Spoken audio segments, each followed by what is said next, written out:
So, yeah, I agree with that, but there's also the difficulty level that moves up and down, I think. All right, it is 1 o'clock. Let's go ahead and get started. This is Dark Academia, Episode 8, Escaping the Backlit Rooms. I'm your host, Rich Hauk, and my friend Sizzlers, All You Can Eat, is joining me. Hello, Sizzlers. Hello. So, we gave this an attempt last week, and oddly enough, had some tech issues where apparently my voice went totally silent for a while, and your connection was spotty and in and out. So, we'll see what happens. Hopefully, this one works. And I made a presentation. I wanted to do something a little different. I was always like a real, they say the audio learner or auditory versus visual versus hands-on. You always hear that in school. I was always just really audio. I could just what I would often do is just find a seat near the window and look out the window at something, and then just listen while I was looking out the window. Never really took too many notes or paid attention to what was on the board. But apparently, that's a thing for a ton of people, and people have asked for some visuals. So I thought, hey, let me give it a shot. So I made a little slideshow this time. The idea of escaping the backlit rooms, it's kind of a play on first of all, the back rooms are kind of this internet meme, this intersection of liminality and being lost in time, or going, there's even this, the idea of going back to the past, but everybody's moved on. So you're there, but nothing is there anymore. And kind of like a monkey's paw time travel almost. And the backlit rooms, it's just a play on the back rooms of this thing that's on the internet you can't escape. And the backlit, of course, being all of our devices, whether they're handheld or an LCD screen, are all backlit that we can't quit staring at all day long, much to our detriment. That's what the episode's about. There was an article. There's a companion article I wrote and published. It's same idea, escaping the backlit rooms, and a lot of the information in the podcast is contained there. And I'll link the article. So I guess we'll just get started. Here are a couple slides. Okay, so yeah, I'm sorry. Here's a couple tweets on the slides that I mentioned. They were these viral tweets, and the reason I bring them up is because they're super relevant to the content, but also I think it shows there are a lot of people out there in every sphere of in kind of every segment of life that experience what we're talking about here. And the first one is this. It says, we memorized phone numbers, we memorized driving directions. No one knew what we looked like. No one could reach us. We were gods. And that's something you and I have talked about a lot, particularly with both of these, directions and phone numbers. How, now there's not a single phone number that I have memorized since getting a smartphone. I think every single number that I've put in my phone since having a smartphone is one I don't know, or maybe real vaguely. And the driving directions, kind of a whole other can of worms we'll get into. And this other one says, old dudes always be like, you taking 95 north? Dude, I don't fucking know. I'm following the GPS. Super salient. And I shared a story last time. I'll share again about visiting Dallas. And the same kind of thing happened to me. I had a GPS.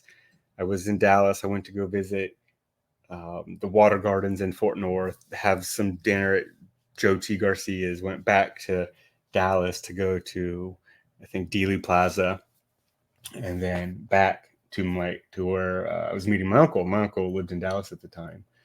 And he said something similar, like, did you take so-and-so freeway to get there? I said, man, I have no idea. I just was following the GPS. I couldn't tell you how I got there, what I did. I just, it said turn left here, and you got it, boss, and that's exactly what I did. And I had no real idea of where I was going, and I couldn't have recreated. I was not able to recreate the trip if I had to do the exact same thing again.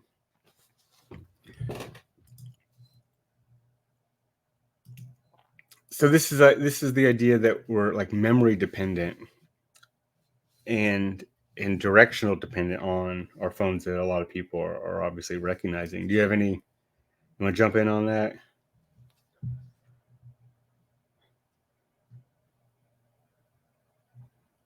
Sizzlers, are you there? I think you're muted.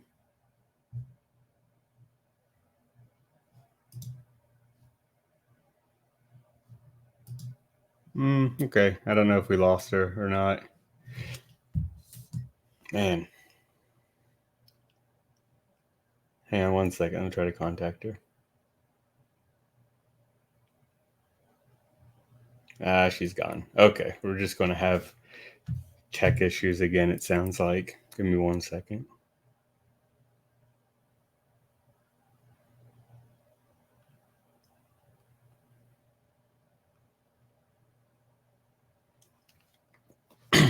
All right. Sorry about that. So, going off of this a bit, there's studies that I mentioned in the essay.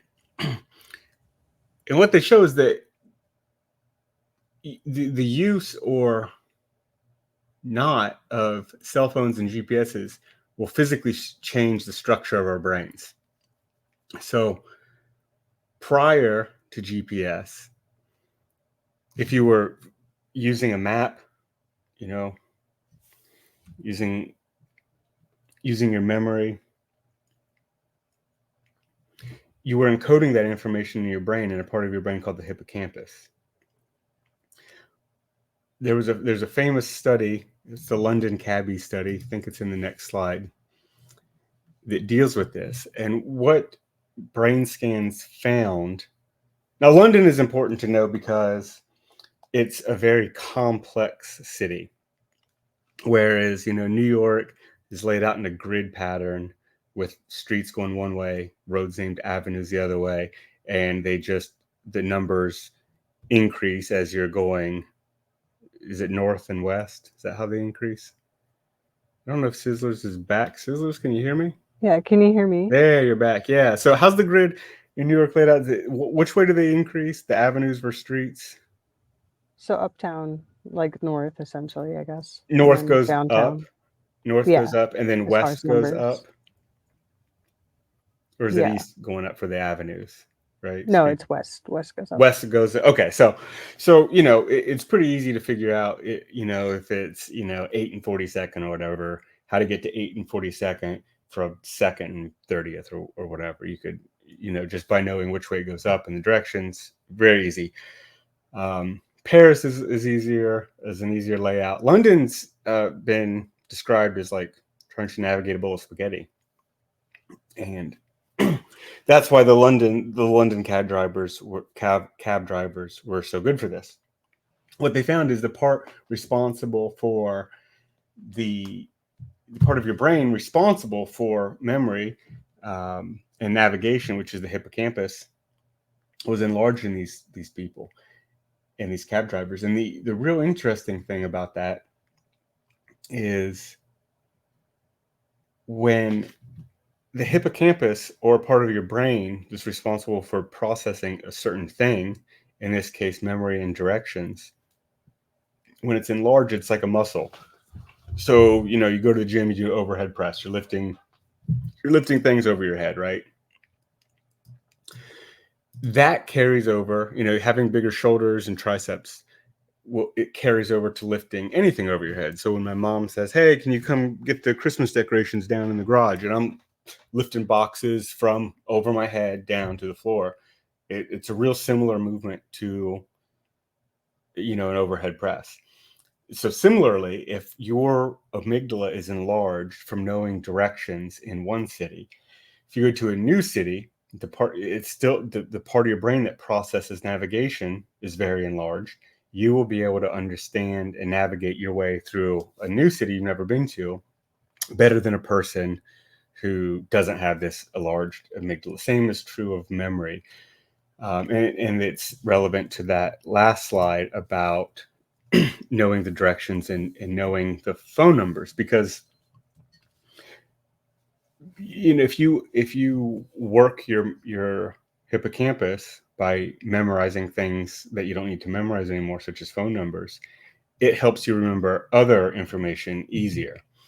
And all the studies of the hippocampus tends to uh, fall under the belief that there's not any limit to how much you can remember. So it's not as if you have, you know, imagine it like a RAM, 1 gigabyte stick of RAM. And if you're, have phone numbers in your head, it doesn't leave as much space for something else. Or maybe a hard drive is more, maybe it's more hard drive than RAM, but RAM is probably more like, working memory versus stored memory as far as the brain goes. But, hard drive spaces you can use. So, have terabyte hard drive.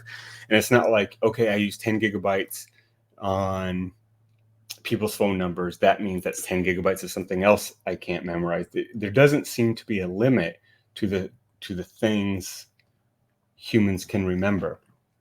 So it's not as if offloading this information to our phones has freed up our brains to do some other processing somewhere else. It's just our collective hippocampuses, or hippocampi, I think might be the proper plural, are just shrinking as a civilization, and without any additional benefits.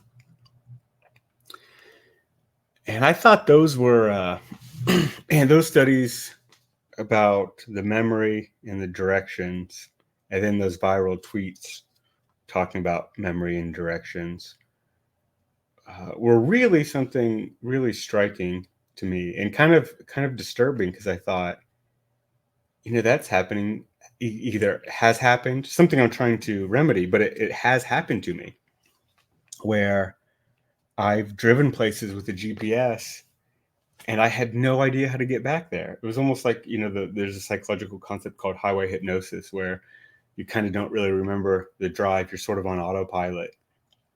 And, if you've ever gone to work or somewhere you go all the time, and you just kind of show up and you don't really have much of a recollection of the drive. You remember leaving, you remember getting there. But the details of it are a little bit maybe blurry. It's just because you were thinking about other stuff, because your brain's on autopilot, because it didn't need a lot of processing to get you to wherever you were going. And that's, like I said, that's a concept called highway hypnosis. And GPS does sort of a similar thing. It's sort of, you're not really processing where you're going. You're just, you just drive, turn left, drive, turn right, drive, turn left, without processing, how the relation of one turn to the next. All is you're going straight and then you're making a turn, without really saying, back in the days before GPS, it was real, there was a real sort of emphasis. Okay, you're going 3 miles before this turn, and then only a quarter mile to the next turn, and then 5 miles to the next turn. And then in your head, you kind of have an idea of how long 5 miles was, 3 miles, quarter mile at a given speed. And now it's sort of just all a straight line with a few turns is the way it feels. Basically, to the decay of the hippocampus. Do you have anything you want to add on the directions and phone numbers and hippocampus? Okay, can you hear me? Yes. Okay, perfect. Well, just a disclaimer, whenever I do get kicked, I'm not alerted to it, and I can still hear you. I can still see the show, so I have no idea if I'm actually kicked or not. Anyway, yeah. Oh, you just gotta. I guess I think you might just see yourself gone in the our backstage thing. So maybe just you have to keep an eye on it. No. Yeah, no, because that's where I am on the screen, and it's I'm still totally present. Yeah, so I never quite know. Like last time when you asked me a question, I'm like, what? I'm still here. Oh, geez. Okay. Yeah. So, But yeah, as far as the directions, I think last time I started to say like I've never actually used GPS. I'm still very like old school, and I like Oh to wow. write Okay. things down. I like to look at the entire like trip or route ahead of time and like multiple times because I That's what I've want to been doing now. visualize it, Yes.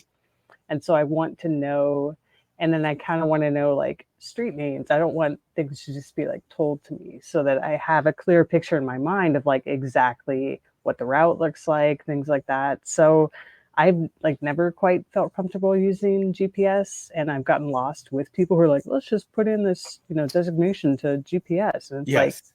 a lot of times it doesn't work out so well. And it's better to have like some sort of knowledge of where you're going in an alternate way, but that's just me. And Yeah. as What? far as, oh, sorry, No, go go ahead. ahead. I was going to say, as far as directions and like cataloging that in your brain, it's something like think about when you were growing up. You had to learn a number of directions to places so that you knew how to get there if you had to. If anything, it's sort of like on an Yeah. emergency basis. It's like, yeah, you don't. Okay, you can rely on your phone to store numbers for you. But what if you don't have your phone? What if you're in an emergency, you need to contact someone and you didn't memorize, you don't have any numbers memorized? Yeah, okay, call 911, fine. But if you need to get in touch with somebody in particular, what are you going to do if you don't have anything memorized? You have no way of contacting this person. And we've developed this culture of like somebody else will take care of it. Someone will come save me. I Yeah. don't have Yeah. to know how to hike. Someone will just come rescue me if I get lost on the Yeah. trail, Yeah. you know? Yeah. So to me, it's more of like, one, I don't want to be entirely dependent. I want some like self sufficiency. Two, it makes me uncomfortable not to have any knowledge stored in my own brain, to be able to recall, to like bring up as I need to. So I'm still sort of a Luddite, in the dark ages with that, whereas I like to retain a little bit, not in sort of a smartphone or digital format. Okay. Yeah. That all makes a lot of sense, and it's, I think, perfect advice for people getting away from tech like I am, especially with the GPS thing. What I'm doing now is back to how we used to do it. Well, even prior to like MapQuest directions, because I used to print out directions all the time if I was going somewhere new. But importantly, I would print out the maps. And now, if I'm going somewhere new or that I haven't been in many years, what I've been doing is looking at a map, just like Google Maps, without putting in where I am or the direction. Okay. Like I'll just look at the town I'm in and then figure out where the town I'm going to is. But instead of like looking at a turn by turn direction, what I've been doing is seeing, okay, what are the major roads heading north and south? What are the ones heading east and west? And I figured, okay, I know this one road is 204. I'm going to go north on 204. Okay. And then I looked at several of the east and west running roads, and so I could take any one of these east and west running roads to get to this town I'm going to. And I missed the first one, but as soon as I saw it, it jogged my memory. Think, okay, hey, that was one of the three, roads heading into this town I can take. So I took the next one, and it was great. And I remember really pretty vividly how to get there and each road. Whereas if I had plugged it into the GPS and I'm just driving and it said turn right, and okay, you got a boss, way different than doing it just with a static map and kind of figuring out where you are on the map. I really enjoyed it. It's the first time I had done it in a while. Really, I haven't gone too many places that I don't, not familiar with. But that was one where I just totally did on a map. A couple years ago, when I was driving from Ohio to New York City. I had a passenger. Well, another thing I've been doing is I'll have a pass. Like if I'm going somewhere new, I'm often with a passenger friend or something, and I'll have them have their GPS open, but not really telling me anything, not saying, okay, turn here. And I'll just follow signs, or like a combination of having look at the map and then following signs to get close to where I'm going. And then for the nitty gritty of maybe a particular restaurant or particular house number we're trying to find, I'll say, okay, now, tell me from here what once I'm in the main neighborhood or whatever, or in the part of the city, you can tell me kind of from here how to get there. But I've been trying to just follow signs. If you just follow freeway signs, you can get really around a lot of the country just doing that. We'll get you close just from freeway signs, and then looking, combination of looking at your paper map or static map, really helps, and it'll build your hippocampus. So when you need to remember other things or navigate to other places, it'll be even easier. And the hippocampus, I have a little picture of the horseshoe there. It's Greek, named for the hippocampus is shaped like a horseshoe, or a seahorse, not a horseshoe. So shaped like a seahorse, and that's what it's about. I had a neuroscience professor in undergrad that always wore these different seahorse jewelries and like necklaces and stuff. It's kind of cool. I So, just oh, go I ahead. wanted to add one Yeah, more yeah, point to the sure. maps and the navigation. So one thing that's always been important to me too is to visually locate markers. So when you become Mm-hmm. familiar, you're like, oh, okay, I passed this corner and there's this store or Yes. there's this whatever the marker is. It doesn't have to be a store. It could be like an odd tree. It could be something, right? And so you develop in your mind these markers, and then that also allows you to give directions to other people. And there Yeah. was just two tangents on that quickly. Oh, One yeah, is yeah, that yeah. That's a good one. one is that, like, okay, with you get used to these markers. So when you have a ton of like new development all the time and stores turning over, which is something that's more of a recent phenomenon, Mm-hmm. that kind of diminishes your ability to retain those markers depending on what they are. So like constant urban development is terrible. Things that are like homogenous, a block, city blocks that all look the same, kind Right. of destroys that. And then secondly, and this is something that's more widespread, and it's like everyone is now afraid to, nobody interacts in public, so this is like dead anyway. But there was a time when you could build more of a community by stopping and asking someone, hey, where's this, where's that, can you show me? Or and now it's like you wouldn't dare do that because you might get killed, someone will report you for being a weirdo, whatever it is. But we've destroyed also that social connection of someone being able to give you direction somewhere, maybe even a shortcut, maybe even an alternate path, so that again, you aren't dependent on something that's just like automated through your phone. You can actually stop and like ask somebody who's maybe a local who maybe knows something, and have an interesting conversation with someone. Yeah, that's an interesting point, about the directions. I've noticed every now and then somebody will ask for directions, and I'm shocked at how many people that I've seen live in a city are asked about directions in that city and have no idea. And the other thing I noticed recently is there was a couple roads closed in my town due to construction, and like the local Facebook page in the town and people I was talking to, a bunch of them were really thrown for a loop. They couldn't figure out how to get where they were going. They were like, oh, I'm trying to get to work and I normally take so and so road, but so and so's road closed. Now what do I do? I'm gonna have to look on the GPS. I'm like, have you really never taken an alternate route or don't know that the road that's closed is running east and west, and you can just go find one of the other east and west running roads till you run into the same freeway? That it was just kind of shocking how, little information people had about, I guess, a mental map of their own town that they've lived in their whole life.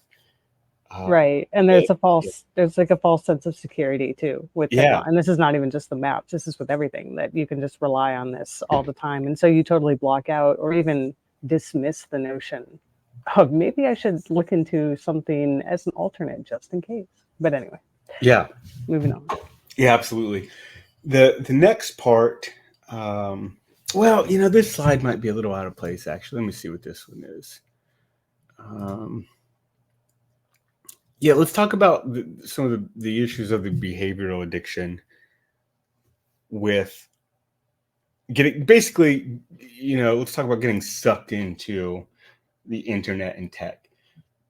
Uh, I should have started off by saying I'm not really a Luddite, but I'm also not a technophile. I'm not one of these people that like gets excited for new tech or loves tech or thinks all tech is good. I'm a tech skeptic, and this is something you brought up before, and it was about, and this is something that like has been brought up in the book from 54 called The Technological Society. It's been brought up by Theodore John Kaczynski in Industrial Society and Its Future.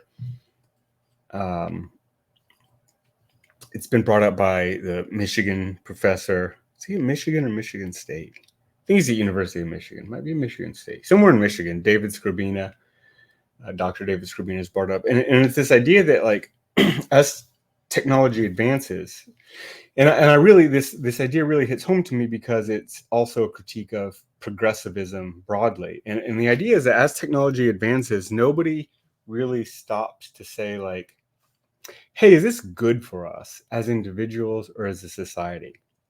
Things just happen, and there's nobody pumping the brakes on anything. Nobody's saying, okay, yeah, there is this advancement, but I think there's some downsides of it. It's just, constant advancement, constant progression without anybody really kind of sitting back soberly and assessing, okay, if you take technology, are people wealthier? Are people happier? Are people more socially cohesive? Is society nicer? Like since the introduction of technology and its relationship with things, or you can take immigration, both legal and illegal. Has any there has been people who've done this, of course, but on the grand scale or on you know in the mainstream media or mainstream academia, is anybody really saying, okay, here's what our society looked like at 90% homogeneity. Here's what it looks like at under 50% homogeneity in a very diverse society where it's becoming a, what do they call it, minority majority or majority minority. You get the idea. Basically, you have a plurality where you have now America being about half white and about half everything else, compared to when it was over 90% white. Like, what did personal wealth look like? How did immigration affect jobs and incomes and housing and safety and social cohesion and on and on and on? And like I said, you have some things here and there popping up about it. But as a general statement, I think progress and technology just march on without anybody pumping the brakes on it. And that was really a major theme in Theodore Kaczynski's work, and him, wanting to ultimately do away with the industrial society, because he thought the effects of technology were so deleterious.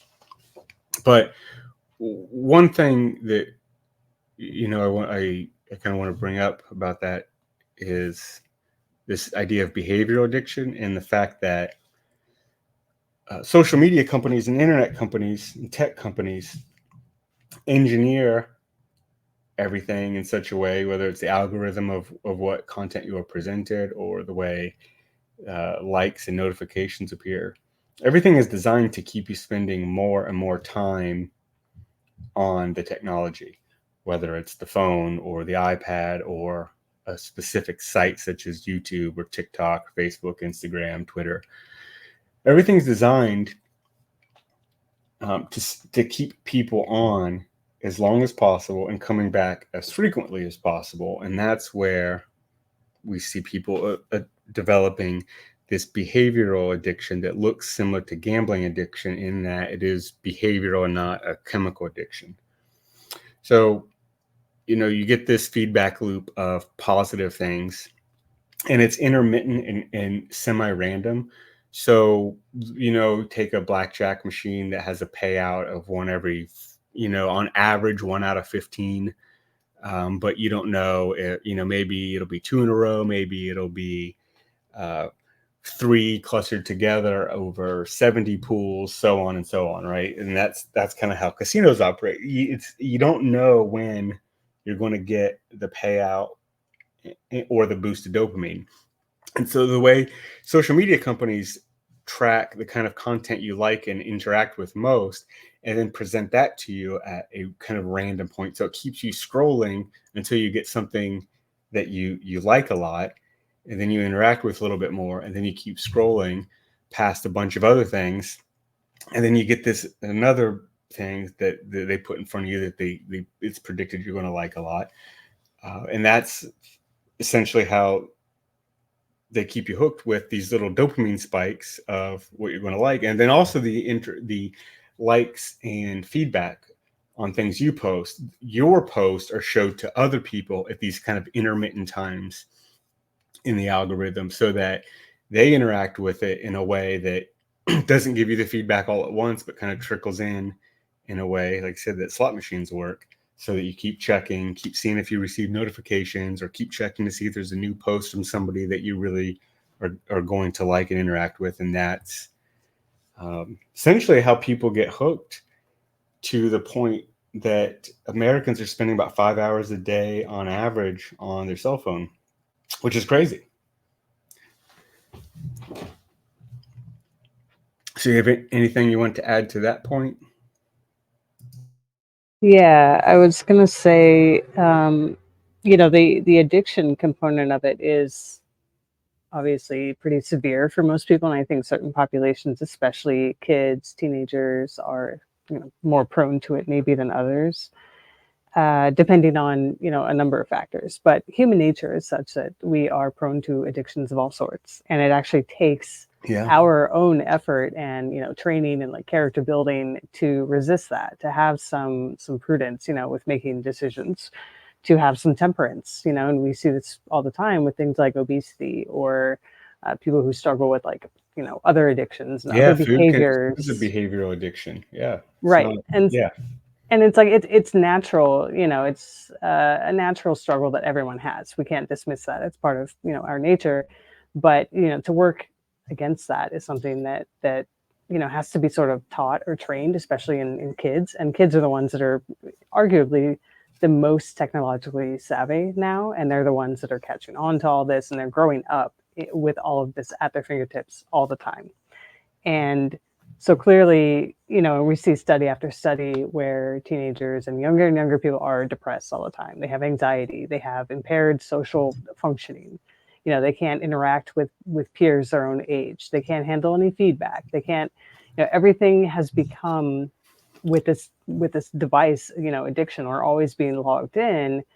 One thing is that like they're curating their own environment, and so you can easily just sort of take in what you want, make reality what is comfortable to you, and then not acknowledge actual reality, and infinite yeah, scrolling, and just having, like you're saying, just this constant feedback loop, and this constant pleasure seeking, and this constant like novelty. And I think part of the depression and anxiety that a lot of people get is that the novelty comes so fast with the phone, is that instantly when you turn that off or when you look away from that, you see the world as it is, and it's very slow.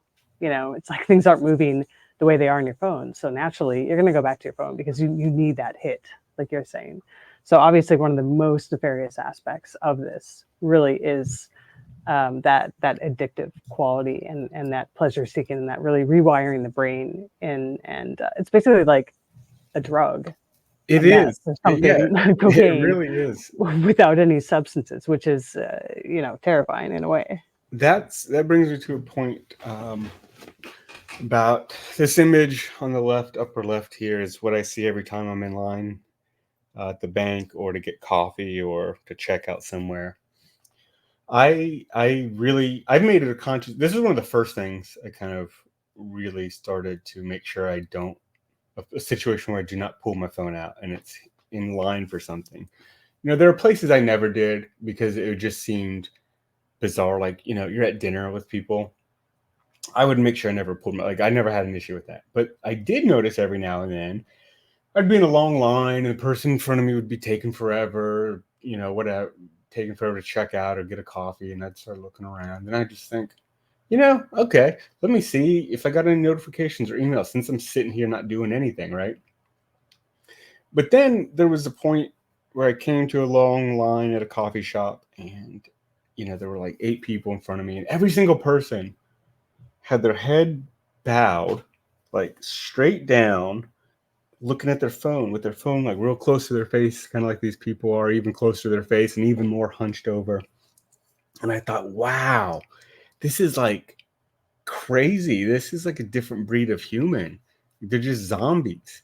Nobody was talking to each other. No, they all had this really flat affect on their face. Nobody was looking around. There was like decorations, and I think it was winter time, Christmas time. There was decorations in the place. There were some cute girls making the coffees, and they were, they were busy, so they were running around, frothing milk and making espresso. Uh, pumping syrups in, grabbing cups, throwing shakers to each other. It was it was just exciting.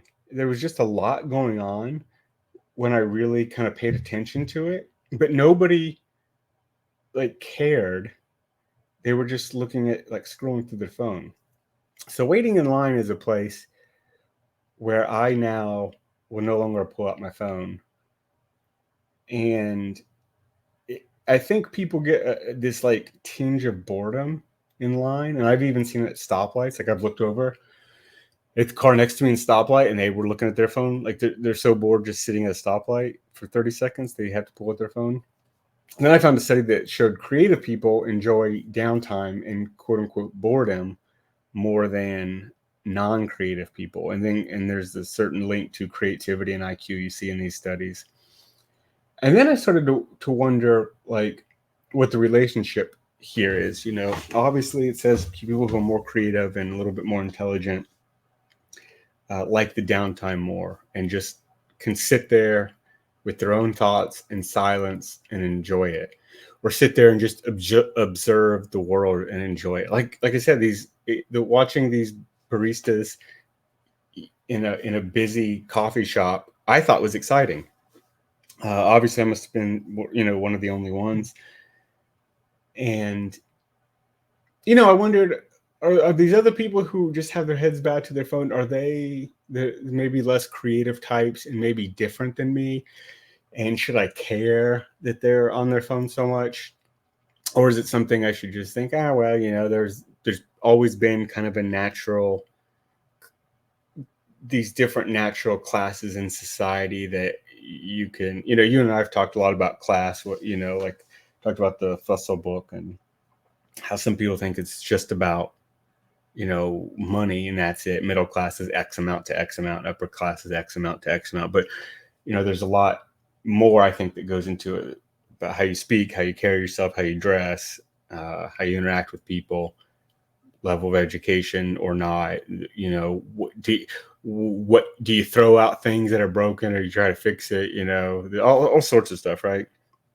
Do you wear natural materials? Are you really into, polyester and chicken nuggets? Like there's these tales that are different. Somebody could have a lot of money, but wear all polyester and eat all chicken nuggets and be really crude and vulgar. And that doesn't make them high class because they have a lot of money. And, I think in a study like this, it sort of makes you think about things like that, about, okay, are the people who are just on their phones all the time maybe just part of a natural lower slave class, and people who escape it are like the natural aristocrats of society? But because we live in modern times and it's not really broken up that way, we look for these other tales. I'm not sure, but I do know, the studies show people who are more creative and have a little higher IQ tend to enjoy the idle time more. And I think the idle time is when you see a lot of people pulling out their phone to avoid their boredom or their own thoughts. But that's definitely an issue I kind of go back and forth on because of, like I said, the complex nature of it. Thoughts on that one? Yeah, I think that it's definitely something that has it for people who maybe have already struggled with entertaining themselves.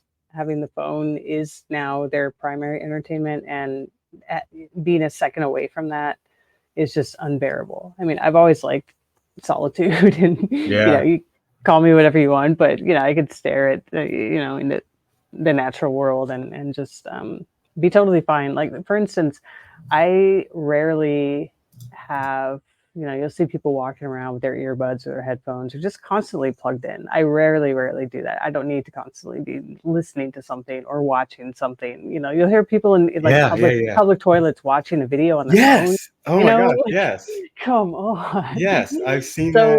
So Crazy. yeah, so I've never really been able to identify with like not being able to entertain myself. I love, you know, just listening and having ambient noise. I do But yeah, too. it's a problem. Yeah, I recently came across this meme, and it was like if you go to the gym without headphones and out without pre-workout, you're either like a monk or a serial killer, and there's no in between. Yeah, people talk And about that. yes, I I never don't. I don't. realized. I black coffee and I don't take headphones. Yeah, I mean, that's it. You know, I'm just in my own head, just dealing with it. I never realized that that was such a problem with I people because think like I I didn't love either. thinking, you know, it's like I just Yeah, love thinking. So anyway, yeah. You know, I've known people who. I mean, I've seen it at the gym. They walk in, can't find their headphones, or their headphones are dead because they're battery powered, not the old wired kind or whatever. And then they just leave. They're like, I just can't do it. Um, oh and yeah, or people would like my phone is dying. Do you have a charger? Like oh no, my phone. You know, it's yeah, people just like lose it if their hmm technology is not working. If they forgot something, if their phone's dying. Like calm down. You know, it's we went for millennia without any of this, just fine. yeah. My buddy Johnny posted in the chat that anything past cassette tapes in the original Nintendo, is unnecessary, and that reminds me of something we talked about, which was Spotify and CDs and the art of burning CDs, and that even though it was digital, there was still this analog component of like having the CD and putting. You know, you don't think of a CD. You think of CD as obviously a digital device, right? But it's like it's still a physical thing that exists. And now everyone's on Spotify, and it's all in the cloud. It doesn't, in a way. I think I said, or you said, it's almost like this collective hallucination. Like it almost doesn't exist in the physical realm. And sure, it exists on some server, on some hard drive, ultimately a bunch of ones and zeros somewhere. But you know, there's CDs and cassettes I have.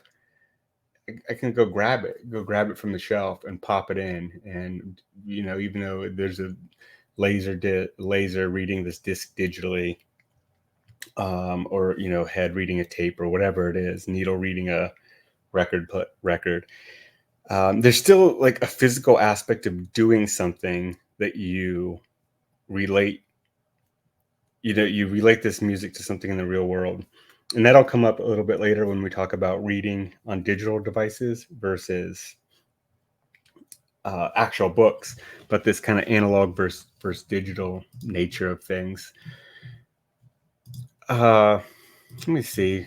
We should go to next. Yeah, I think so. I think the one of the big reasons for me writing this was attention residue. That's a concept. So kind of switch topics to attention residue, unless there's anything on any of the other ones you wanted to jump in on kind of last words. No, we're good. We can move on. Okay, so attention residue is this concept that as you switch tasks throughout the day without finishing them, or as you kind of bounce in between things, your brain is still processing and still has stuff from the last task in working memory as you move on to the next one. And I think Atomic Habits and Deep Work, those books get into this. There's a book called The Shallows, What the Internet is Doing to Our Brain, that gets into this. Basically, you only have so much working memory. Your working memory is not like the hippocampus. It is limited. And you only keep so many things in your working memory at a time. There's studies on that, just like there's studies showing the seemingly unlimited nature of the hippocampus. The working memory is very much limited. And if you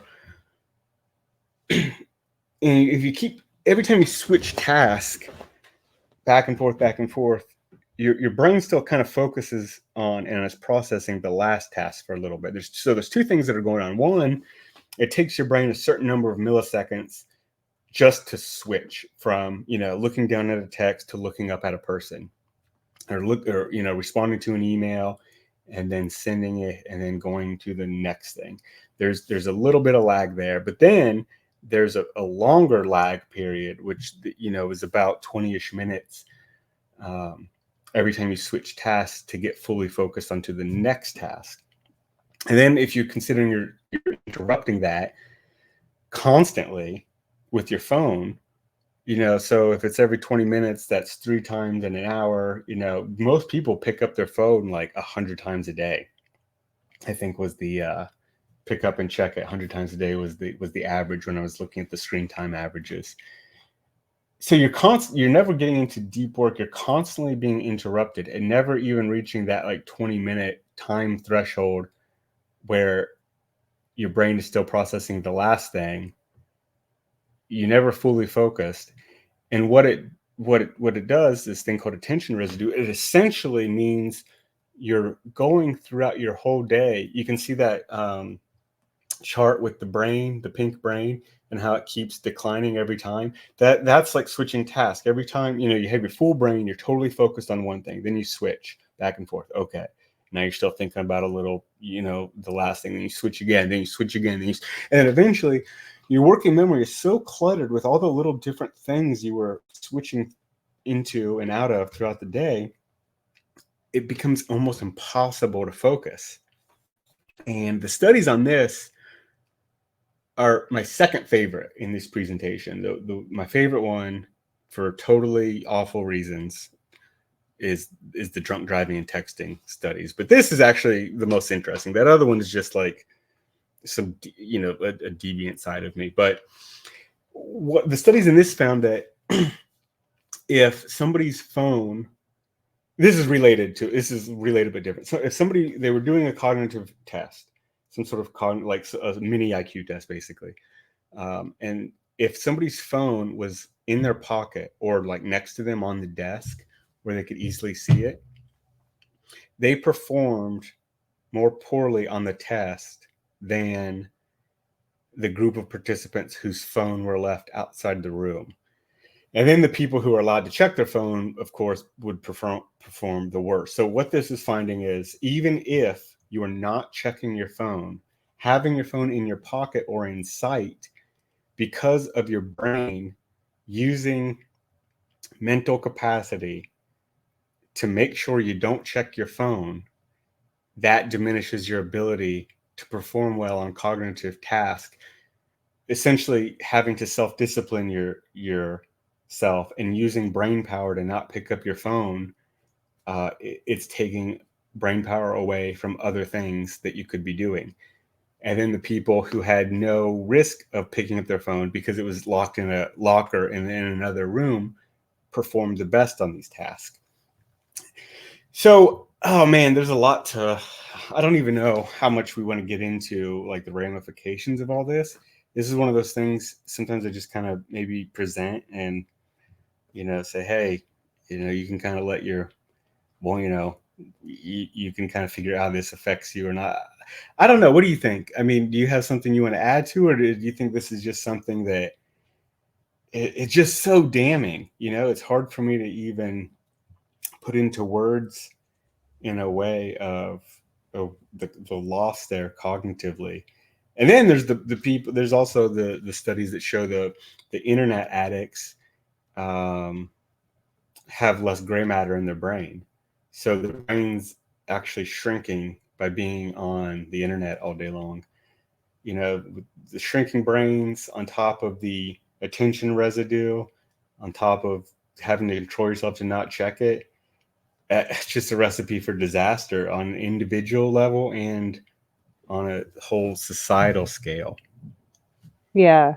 And I can definitely agree and attest to experiencing this myself, in days when I get particularly sucked into, whether it be social media or in a conversation with someone where it's just awful and I feel scattered. I'm half, because if you think about the majority of conversations, online or digital or text, obviously people like don't even have vocal conversations anymore. So everything is text. So there's a cognitive load there. You're reading, you're interpreting, comprehending, responding, trying to gauge emotion, things that you can't pick up through voice. So there's like that cognitive load. And then there's the attention that pulls you in. Before you had this constant form of communication all the time, you couldn't necessarily respond to someone immediately. Now you have this like an urgent text come in, and they're almost urgent. Even if the other party is not expecting a response, it's like you feel that on you, like I have to respond now. So you get sucked into all this stuff. And it's mostly, in your own mind, because then you have the external world. Like none of what's going on in your phone is going on outside. It's all within you. So you have these multiple different worlds that you're You navigating. do, yeah. And then when you're in, people are completely absorbed in their phones, and you notice like your senses turn off, right? Mm-hmm. In a way, it's also like sort of if you're reading or if you're into anything, your senses kind of turn off. So you're, yeah, I can just agree that it is a terrible feeling when you notice it, when you really realize that, like, oh, this is going on. I'm switching back and forth. I can't focus on anything. I'm pulled to the phone because that's like easier, more convenient than the tasks that like I need to do. And I was thinking, when you were describing the study that was done when people had a phone on their desk and then they had it locked away, it's almost like the marshmallow test for It is, adults yeah, now, yeah, yeah. Oh my gosh, and yes. it's so it's like the ultimate marshmallow test, where it's like, can you resist your phone, even if you don't, it's funny how often you see people just like pull their phone out of their pocket instinctively to look at it, like Yes. for no reason at all. They're just Yeah. in public, they're walking, maybe they look up, they see you, they pull their phone out. It's like, what are you doing? What are you even doing? Like, why did you do that? Do people stop to think about, why are you doing that? Why are you checking your phone? And like, yeah, so I think it's a problem. I think everyone has to kind of notice it for themselves and really figure out, am I going to address this? Is it affecting me? I think whether people want to acknowledge it or not, I think it affects society. It affects the way people function. People, being able to do your job. It affects, getting things done. It affects how we interact with each other. If you're just constantly scatterbrained and not able to focus your attention on anything. Yes, the attention residue aspect of this article is the thing I received the most comments and messages on. In the tweet here, somebody said attention residue is something I've experienced too, but couldn't quite explain. And it makes them motivated to limit usage and, not rely on things. I don't think you've ever met him, but you know Carl. And he messaged me and said that he feels like cognitively damn. He feels like when he's scrolling and he looks up from his phone, he feels brain dead for 30 seconds. He has to like look around and sort of, it's like in the movie The Matrix, like you come out of you're out of the Matrix back into real life, and it takes you a minute to like look around and adjust to the real world, not being in the fake world. And your thoughts are scattered. And that's what, he was basically sharing his own experience with task switching and attention residue. The marshmallow test is interesting. If you don't know, it's a study that's been replicated a lot. One of the studies in here that I've included, I made sure they were always replicated. If you're not aware, in the social sciences and soft sciences, there's a huge replication issue,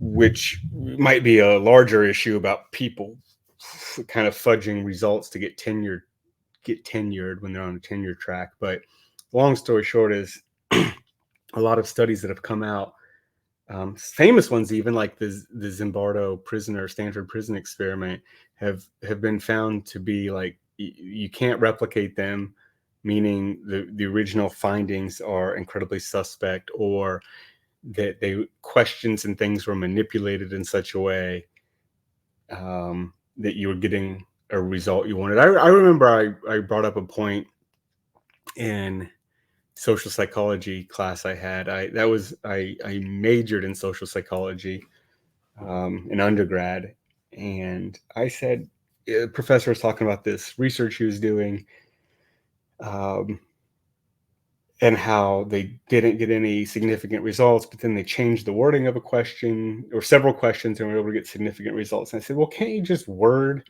things however you want to get people to answer a certain, like if you're looking for a certain answer that'll give you a certain result, what you're going to do is try. My point was, what you're going to do then as a professor on tenure track is going to word it in such a way to elicit that result. And then his comeback was, well, you could look at it that way, or you could look at it that the people didn't understand the question before, and now we're just making it so we're wording it so that they can definitely understand it and get to their true thoughts. And I thought, okay, I think we're saying the same thing and spinning it differently. What I was ultimately saying is, are you really getting the effect you're saying you're getting, or are you wording it in kind of such a leading way that you almost forced the effect? And then his reply was like, well, we are getting the effect we are getting with this set of words, so you have to read the study and base based on the questionnaire that we asked, decide if you think that was legitimate or not. And I thought, okay, I guess, but most people just read the abstract and the conclusion of these papers, and then you have to go to the addition through the appendices and look at the actual questionnaires and decide if these were legitimate or not, which I've done. A lot of the writing I did in my first book, and then a couple in some subsequent articles, was actually was exactly that. It was digging into the appendices and looking at the questionnaires and finding their question was so leading, or the methodology was so bizarre, that you couldn't really take it seriously. And there was one study that was talking about how diversity and women in executive roles makes companies more profitable. And that was their conclusion. The abstract was, we believe diversity is our greatest strength. And conclusion was, okay, we looked at these companies, the profitability, and the amount of diversity in women that exist compared to 50 years ago, and we've concluded that diversity makes companies stronger. I really dug into it. I spent days on the study and then looking at details and data from sources that were not contained within the study. And basically what my conclusion was is these people took the valuation of companies in 1950 and looked at how many white men were CEOs and in executive positions. And then they took the valuation in 2018, 68 years later, and then looked at how many more women and diverse people were in executive and leadership and CEO roles, largely due to things like the Civil Rights Act and affirmative action, and then concluded, well, the valuation is higher. There's more women and minorities. Therefore, women and minorities made it more valuable. And I thought, man, that's crazy, because one, I don't even think they accounted for inflation in the valuation of these companies. Two, the idea that somebody at a late stage of a company could come in and kind of ride the wave that somebody else started to profitability is kind of bizarre. It's like if they put a woman or diverse hire as CEO of Apple. It's like, okay, so next year Apple's going to be worth more than it ever was when Steve Jobs was alive, right?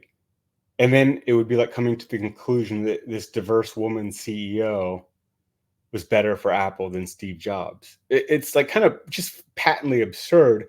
But what I'm saying is Apple has a bigger market share under this diverse woman under CEO could technically be true, even though this woman could have never started anything like Apple, or carry it to build the brand and technology that Steve Jobs did, right? Like you needed Steve Jobs.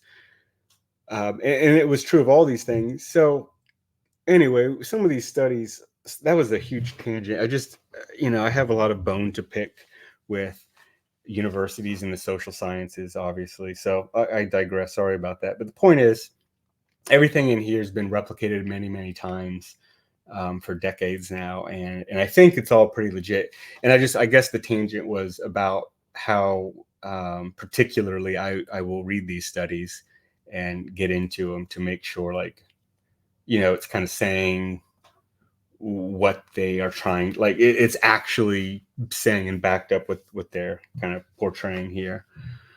Any thoughts on that tangent?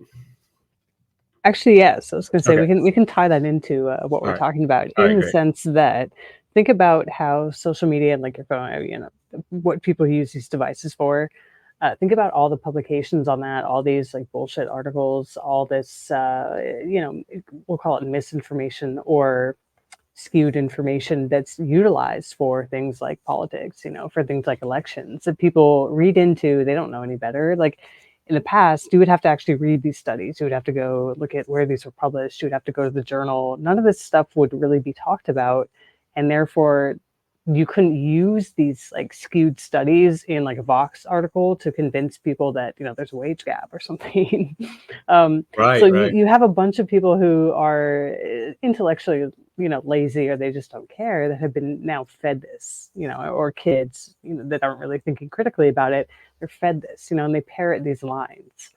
And this is sort of like 2016 level content where they would go around interview college students, and like Yeah, everyone's like, oh yeah, there is a wage gap, or oh yeah, there is that. yeah, And how much of that has been because of social media use and constantly being fed this. So sure. yeah, so it's very important that these it's very, it's tricky, these sciences, because they'll create and design these studies specifically with the endpoint in mind. Oh, There's a goal absolutely. in mind. This is not like unbiased science, No, it's going on. not pure unbiased truth seeking. It's like, hey, I want to prove uh, that women and minority CEOs are better for the country. Like, and I'm going to figure out how to prove that, and that's what they do.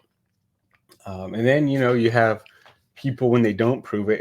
It's pretty infamous in these circles about Robert Putnam's study on social capital and diversity that he sat on for almost a decade. He did the study, set out to prove that diversity was good for social capital.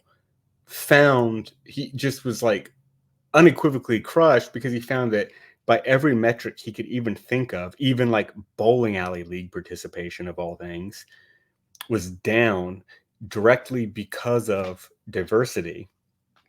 And he didn't publish it for like 10 years because he, basically didn't want the right wing chuds to have something to use as a weapon. Um, so if somebody looked at the numbers honestly, and maybe all they would need to do is adjust those numbers for inflation properly, um, to see, company's valuation or something like that. And maybe not even adjusting it for inflation per official inflation index, maybe adjusting valuation in 1950 versus total amount of dollars in circulation at 1950 versus today. Like maybe you have to use some other metric because you can't even really trust the inflation metric anymore now that inflation has become such a hot politicized topic. Even that is now being skewed. Um, so another study, on the topic of studies that are replicatable, we have just a couple more. Is mental health in tech. We don't need to belabor this. Uh, the studies have been done in many different ways, and from many different angles, and everything comes to the conclusion that the more time you spend on social media and on your cell phone, the worse your mental health gets. So you become, let's see here, depression, anxiety, feeling of loneliness, and exacerbation of mood disorders that are already there. So somebody that has clinical depression or anxiety, some other mood disorder, that's going to be exacerbated. I don't think anybody's saying, if you're not clinically depressed, being on your phone will make you clinically depressed. I think they're saying, if you already have clinical levels of depression or anxiety or whatever, doom scrolling will make your symptoms worse. So there's been a couple different ways they've looked at this. They've done longitudinal longitudinal and cross-sectional studies on this most commonly. And what that means is for you'd either take a group of people and ask them questionnaires about their mental health and tech use if it's longitudinal survey, and then you kind of follow with those people and then track as their tech use goes up and down, see how that relates to their mood going up and down. And they found that, the same group of people using tech less has better mental health, using tech more, worse mental health. And they've had cross sections where they'll look at a similar group, maybe it's all undergraduates, and compare a group that uses their phones and tech more versus one that uses it less, and they compare those groups and see what the results are. And it all pretty much comes in the same. The more you're on social media and tech, the worse your mental health gets, and the worse your mood gets, and the more lazy you feel. And it just any positive effects you might get from maybe seeing a motivational video on Instagram, or seeing a car you really like and want, or finding a tidbit of information that's really cool. Like, it's all kind of, I don't know what to say. It's, one, you get the good is mostly outweighed by the bad. And two, you get diminishing returns. You could probably hop on Instagram. I'm on an Instagram break right now.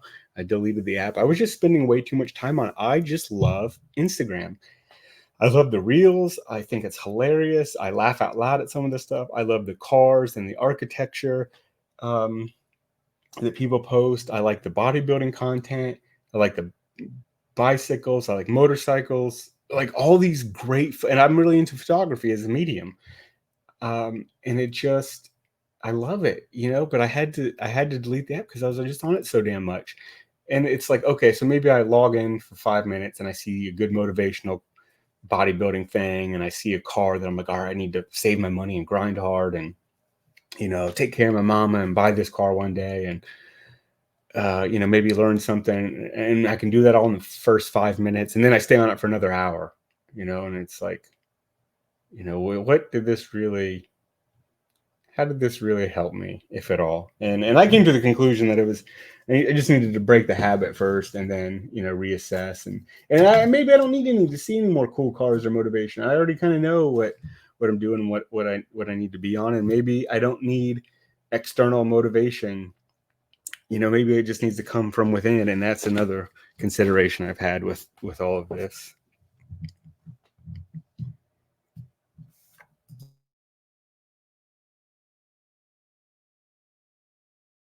Do you have anything for all of that and the mental health information? Yeah, I tend to, I agree. I think that the social media or the phones, devices, electronics, having all this stuff readily available, internet, whatever you want to call it, chalk it up. I think it is definitely something that for people who already experience maybe mental health issues or certain, addictive behaviors, it is just going to exacerbate those. I don't know if it's necessarily going to incite anything in someone who doesn't already have it, but it could certainly, especially for younger kids. And that's, again, sort of like a personal responsibility issue. But yeah, so I agree that it's overall caused a decline in mental health and caused an increase in all of these just general disorders of anxiety and depression, obesity, health problems. Like, think about people who are not doing anything physically active. So they're just obesity, posture issues, eye strain, a lot of physical problems. But I think, and ultimately the point is that humans are meant to interact, and we've replaced in-person interaction and in-person, like physically doing things and physically being present and having conversations and meeting people, doing things sort of on the fly, being in your environment. We've replaced all that with this digital medium that obviously does not deliver. I think people realizing that it's just not the same. It's not providing the same sort of what people are seeking and building connections. And really, I would tend to think that maybe general mental health and positivity and well-being would improve with people being more interactive, in person, IRL, like re-engaging your community. That's what you're really looking for, is like actual connections, not digital connections. Yeah, that's true. I think for some people, there was some comments on this article, and people said like, I would like to be offline, but basically all my friends are, this is how we talk. And I think having a conversation, an actual conversation, even if it's text with somebody, I talk to a couple of the people that are in the chat right now a lot throughout the day via text. You're at work, you're at home, you just can't be with your friends all day long every day, but you can kind of text throughout the day. And I think that's really nice. And I don't think that stuff really hurts your mental health, other than the effects of the attention residue. I think that stuff's fine. I think it's like the doom scrolling and the kind of endless, like one YouTube short to the next, to the next, to the next, or one YouTube video to the next, and just letting hours go by. Scrolling from one article to the next without doing a little bit more. There's also something kind of meta about the internet inherently. I was looking at books on film theory, and then I realized like a lot of stuff on the internet was commentary about film theory. It was super meta. It wasn't actually any film theory. It was just people discussing what books on film theory, and then even arguing about which film critics were better than others, without actually having discussed any like cinematography or film theory. And I thought that was interesting. There's like a shallowness of the internet that you don't get in real books as well. And I think that brings a good to this the second to last study. Oh yeah, I'll do the second to last study. Don't need to belabor this one. We're running out of time too. The long story short, this has been also studied for decades, so very well replicable and I believe to be true. The standard study is like this. They'll give a person a passage in a book or printed piece of paper. And then they give the same article or passage or whatever to somebody on a tablet, a computer, a smartphone. They've done it every electronic reading device you can think of. Even the ones that are supposed to mimic like real life reading, where they don't have the bright lit back screen where it looks like a real page.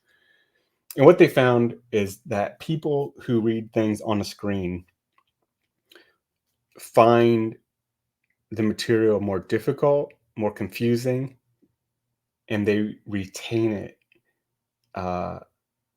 They don't retain the information as well. So, two identical passages, two identical articles or whatever, they give to similar group of people, and then ask them, hey, what was this about? How compelling did you find this article? How interesting did you find the article? Time and time again, over a zillion studies, they've done this. And the people who read it digitally just don't understand it as well for some reason. And there was another thing that I haven't found in a study, but was talking to somebody who read my article, and she was telling me she has read, like when she reads books on a Kindle, they all start to run together. And she'll confuse one book with the other book, or a plot device, or a character in one, and was like, "What was that in?" And she said everything runs together, and I think it does because it's all on the same device.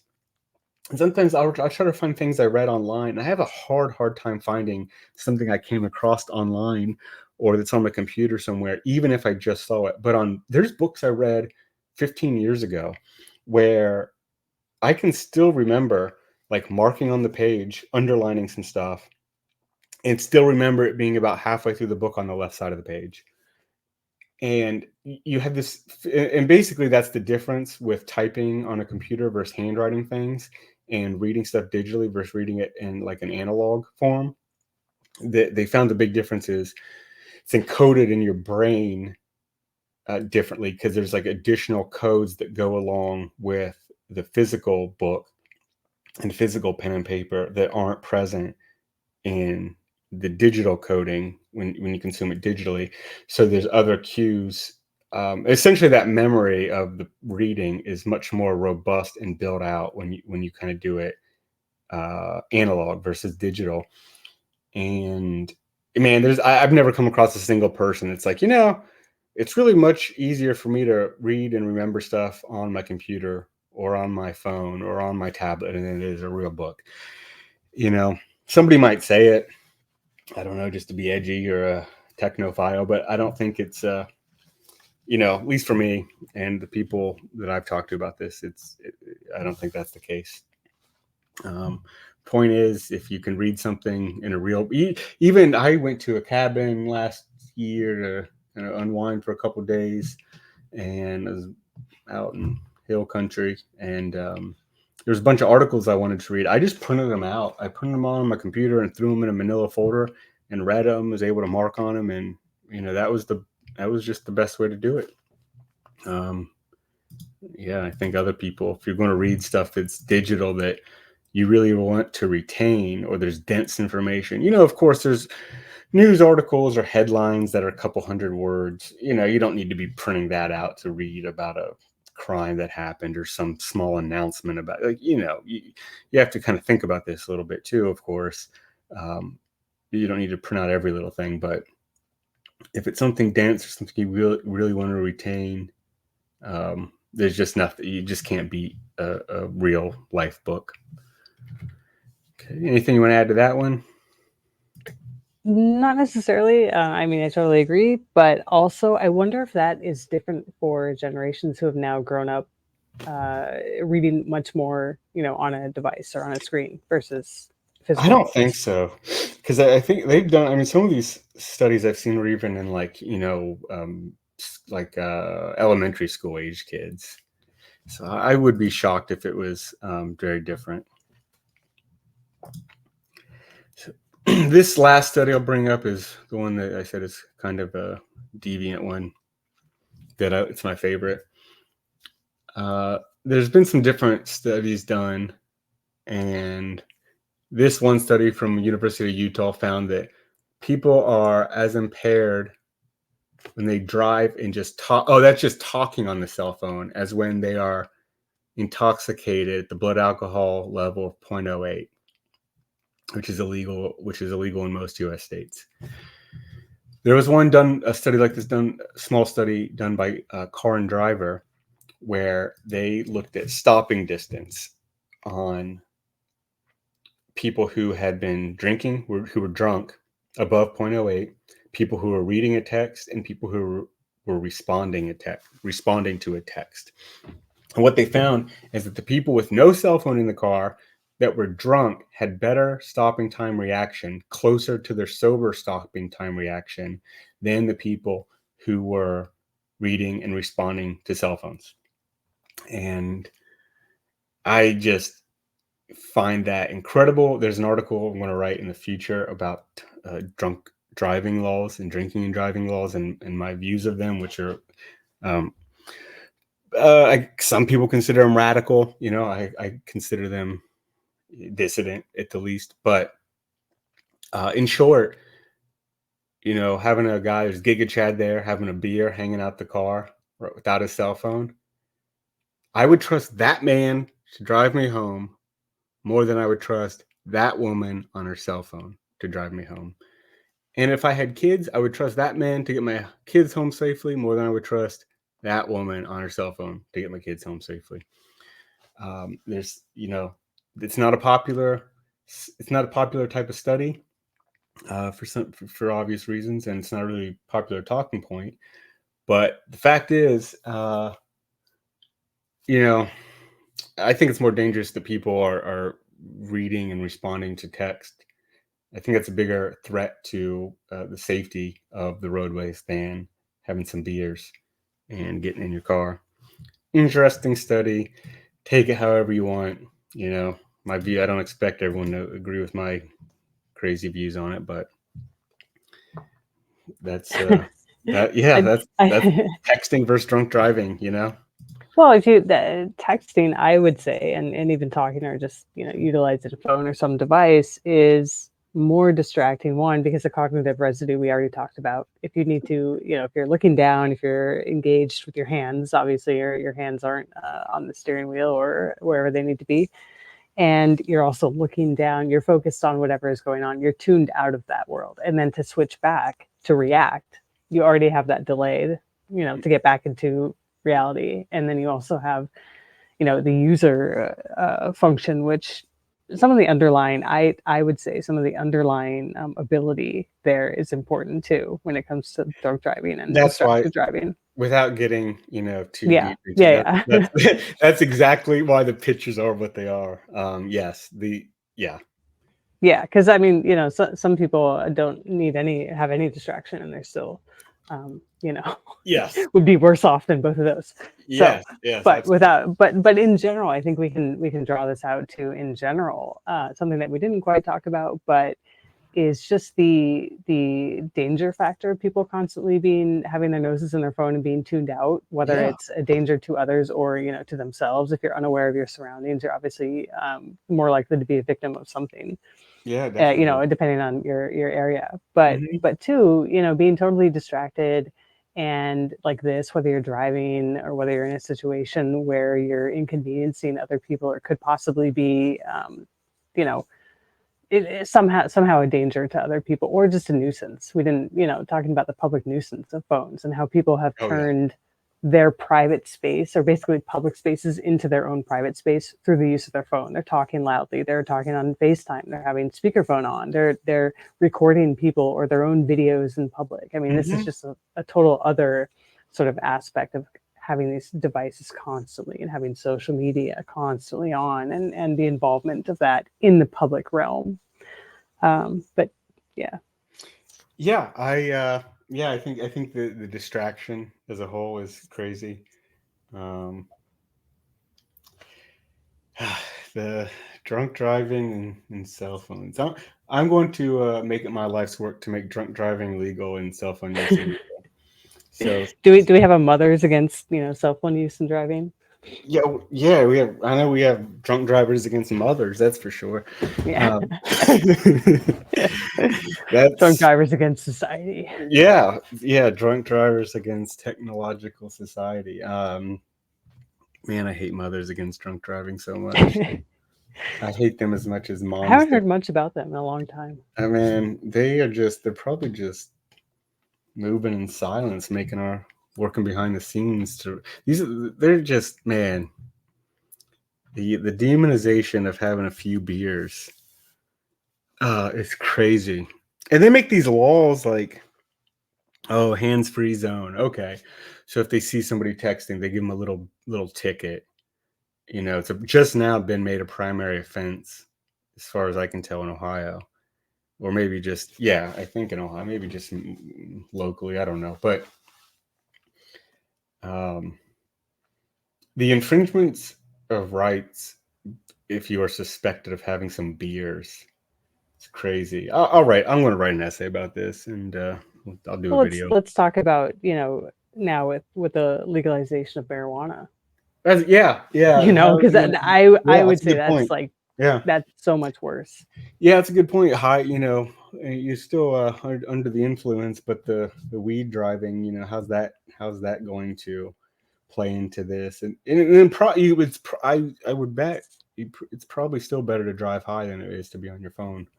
Um, but Likely. but I'm not sure. But I'd be interested to see that study. But that's something else that's been it's just another interesting consideration. I guess I'll say something else that's kind of demonized, kind of not.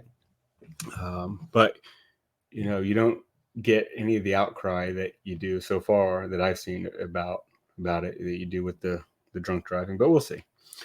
So to finish this up, let's talk about a study found on feral minks.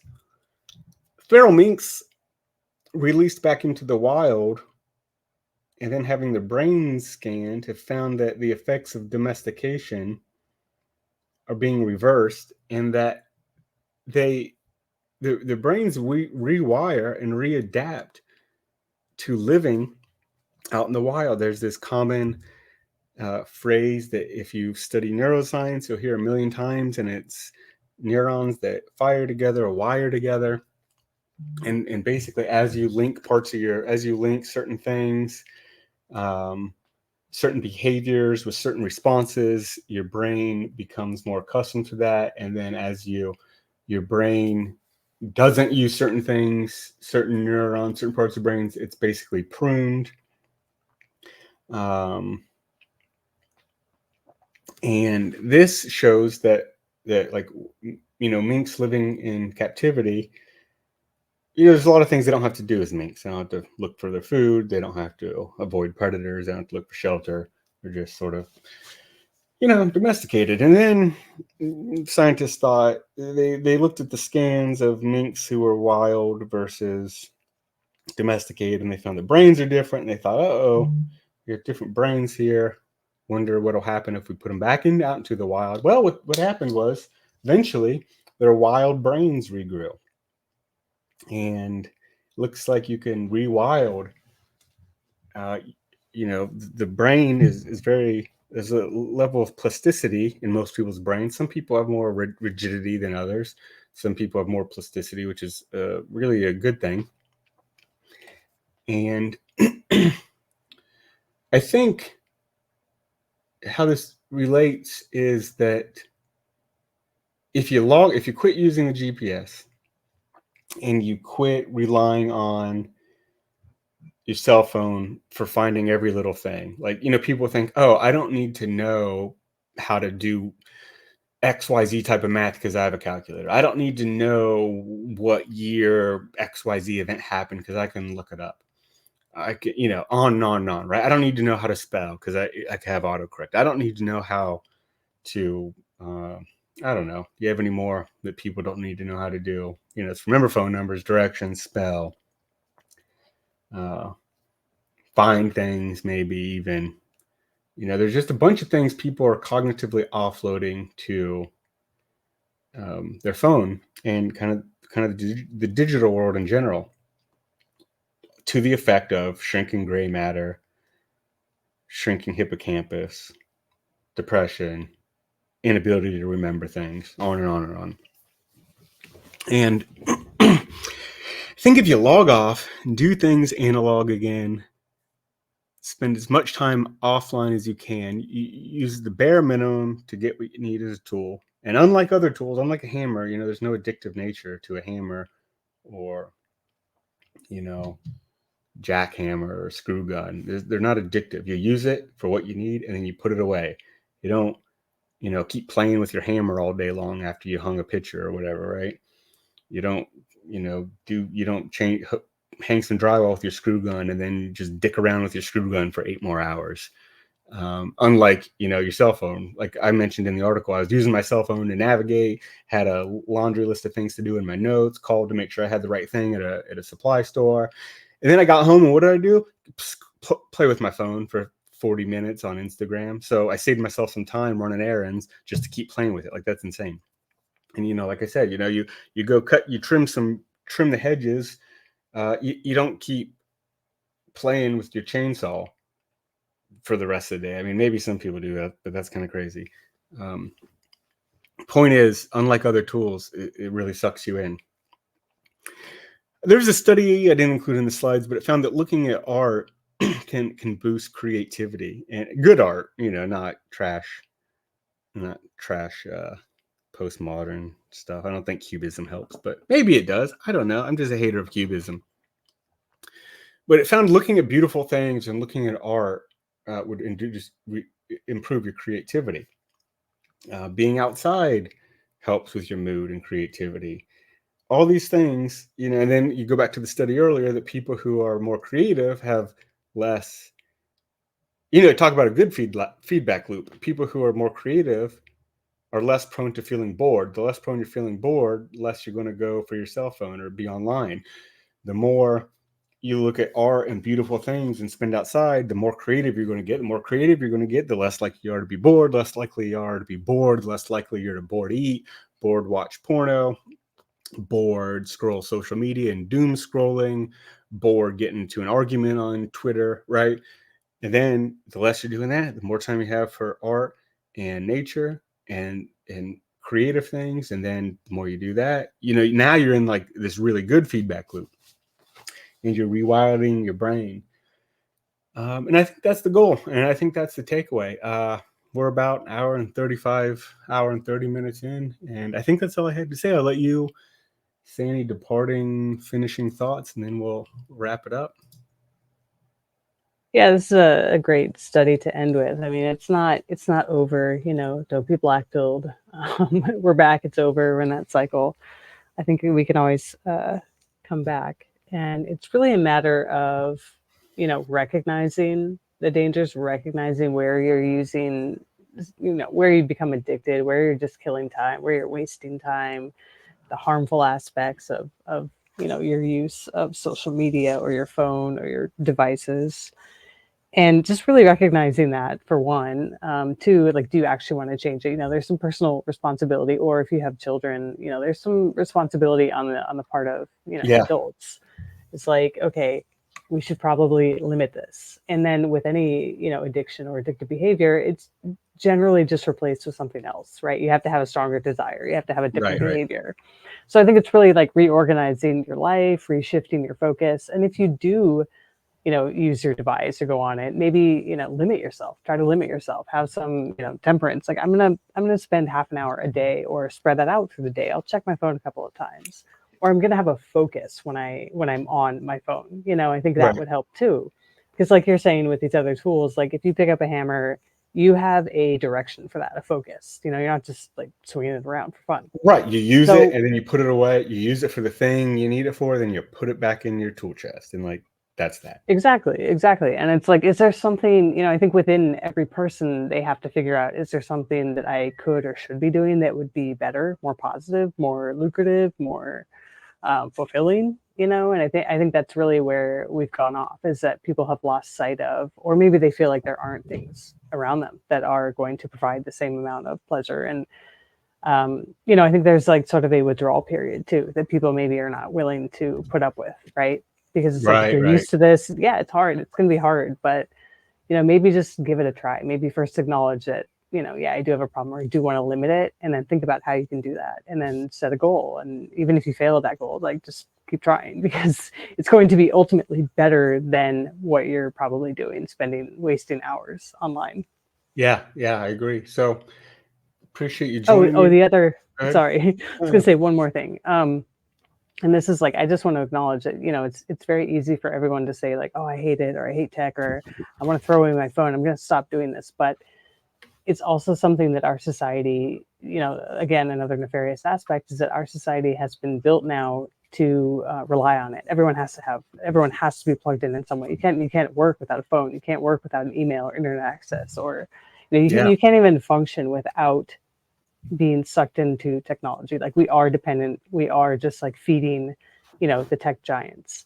So one yeah, thing that everyone can kind of focus on, or should be sort of thinking about, is how do we build systems in society now? How do we reshift that to where we're reducing this? How do we build society where you can function with limited tech? Because yeah. What we've can you do? swiftly moved Right, into, like, you can't do that anymore. You seriously cannot, like, live that way. And so right, right. how do we rebuild so that you can live without being dependent on technology?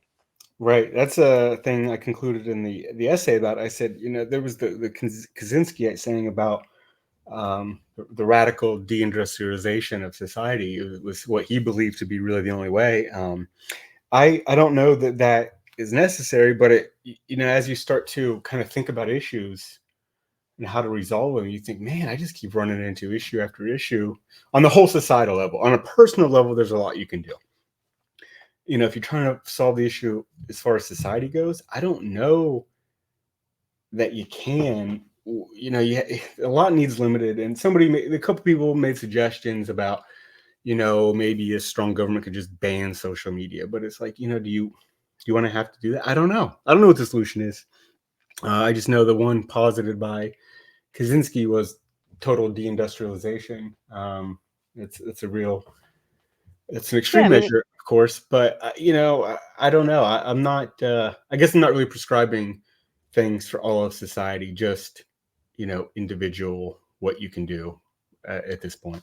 yeah, yeah, for sure, for sure. I just, it's kind of like a thing that I think is probably the next step into into really like advancing, like, are we going to do anything about this type of thing, or can you do anything about this? Like, no, maybe not at a personal level, but I think if we, if you start thinking about building communities, or if you're, a business owner, like, would it be a viable option to restrict cell phone use within your business? Would that be, would people catch on to that? What about, QR code menus? Yeah, I Can hate you, those. going back to paper menus and stuff. So anyway, I don't know. I just want to say, like, I hate when there's like no solution. So it's like, yeah, we have to think about how we can rebuild society in a sense that Yeah, I we're not think. dependent. Yeah, I think you. Yeah, I think maybe if there is a true progressivism, and the true kind of lowercase progressivism, not like uppercase liberal sort of meaning, it would be like how humans can become masters of technology and not be so dependent and reliant upon it. That would be maybe something to think about. Thanks for joining me on this Yeah. one. Thanks. It Thanks for was, having me. and thanks for everybody who's listened live and watching after. I think in the future I'm going to continue trying the slideshows. I liked it. I hope other people it helped if you're a more visual learner or just thought it was cool to accompany what we're talking about. There'll be a couple links down below to find other work, and if you're interested in supporting any of it. Thanks again. Rich Hauk. This was Sizzlers. Yeah. And Thanks everyone for thanks, and hearing. we will talk to you guys all soon. Bye.